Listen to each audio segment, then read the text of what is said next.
Think of any image you want to create, like a dragon flying over Parliament Hill in Ottawa at sunset. And there it is. To be clear, I didn't create this. No human actually did. This artwork was generated with AI. AI, or artificial intelligence, is a catch-all term for systems that mimic human intelligence. They perform tasks like any other machine, but what makes them different is that they're actually designed to make decisions. AI algorithms learn from the process to better the task the next time around. This technology has already been used in a number of ways, but now it's causing quite the stir in the art world. You may have already seen it before without realizing, like this Cosmo magazine cover from June, or this filter on TikTok.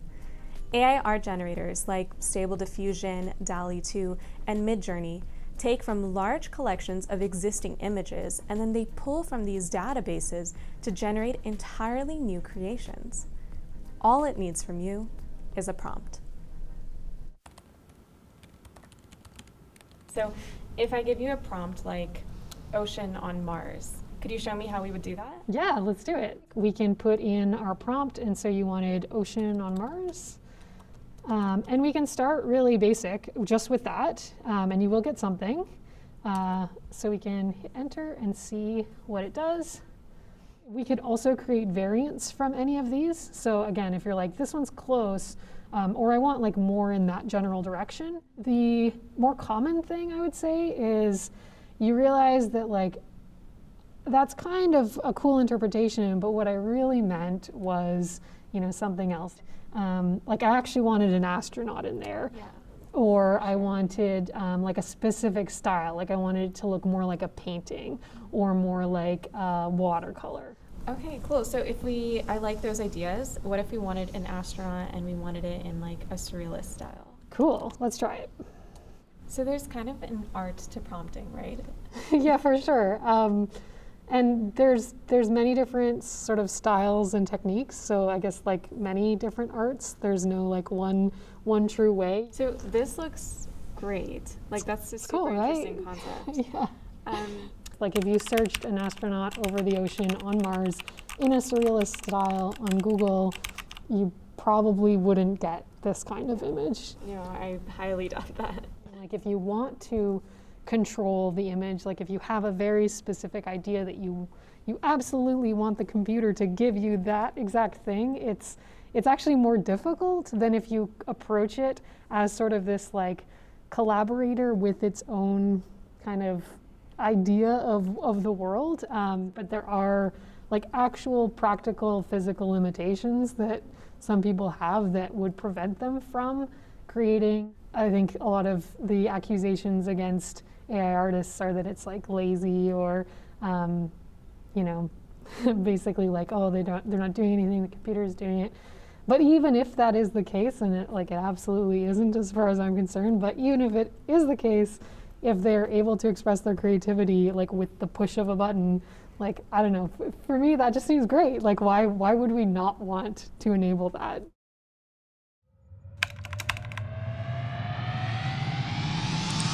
So AI art, AI generated art, are you freaking out about it? There are some ethical issues, and people are starting to get concerned about things that they weren't thinking about months ago. If you look at the perspective of the people creating these images, they really think they are like actual artists. You automated piece of shit, I'm gonna have my one stable job stolen by your binary ass. Please don't. From YouTube to social media to late night TV, there's real concern about what AI art means for artists. And despite AI's creative potential, there are critical questions that still need answering. Have you thought about the question of who really owns art that's been made with AI? Yeah, it's difficult. I think there are two kind of questions that arise from that. It's whether, so the AI art model has learned from existing pieces of work that are openly available online, and then it's generating its own images that are like somewhat unlike what's been seen before, but there can still be some similarities. So then there's the question of ownership. Like, it's not directly copying, it's kind of being inspired by people, but is there an ownership and copyright question there?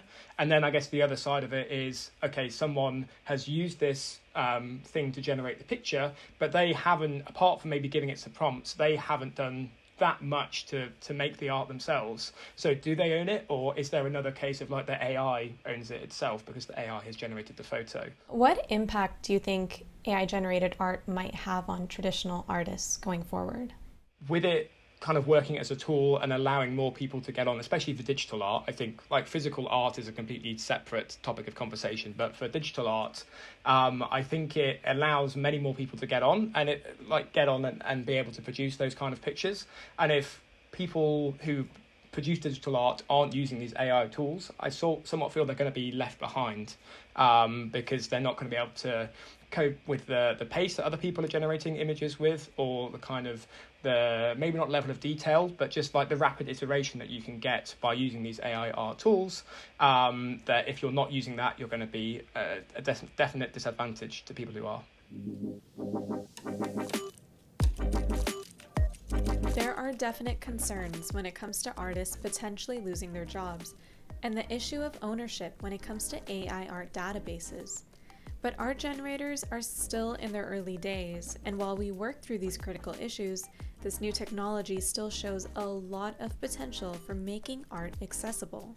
Art is dynamic, and the way we make art is always evolving, from early cave paintings to the Renaissance era to digital art. And the AI and art communities are adapting to this changing technology. For example, one art company, DeviantArt, is giving their artists the choice to opt into AI art databases on their platform. An AI company, Wombo, is looking at expanding its generators beyond images. And so, today it's kind of like text to image, but in the future, we think it'll be across modality. And what we want to do is remove a lot of the technical barriers associated with kind of bringing your imagination and the stories inside of your head to life. One thing's clear, this technology isn't going anywhere, which means maybe it's time to redraw the boundaries of creativity altogether. So whether you're picking up a paintbrush or you're heading to the computer, there's more than one way to create, and maybe even a little room for collaboration.